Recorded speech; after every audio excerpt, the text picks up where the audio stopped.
Nawala na ngayong araw ang namataang volcanic smog o VOG mula sa Bulkang Taal kahapon ayon sa PHIVOLCS. Ang mahinang hangin dahilan ng pagkabuo ng VOG ayon sa ahensya. Ang detalye sa report ni Paul Hernandez. Kumpara kahapon, mas aninag na ang Bulkang Taal ngayong umaga dito sa Mataas na Kahoy, Batangas. Kabilang ang bayang ito na apektado ng volcanic smog o VOG na galing sa Bulkang Taal kahapon.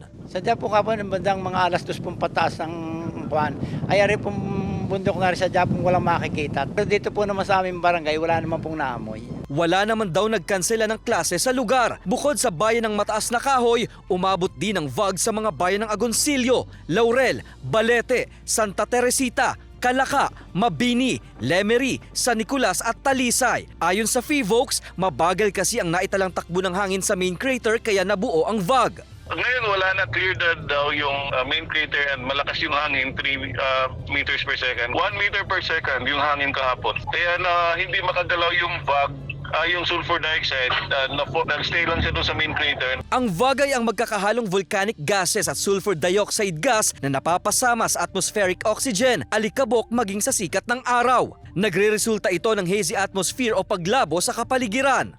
Ang mainit na volcanic materials coming to contact with water, nagkakaroon ng steaming yan.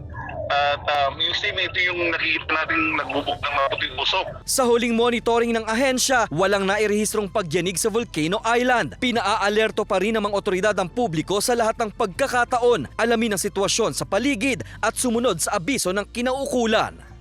Kasama si Buhay Adante Jr., Paul Hernandez, Balitang Southern Tagalog.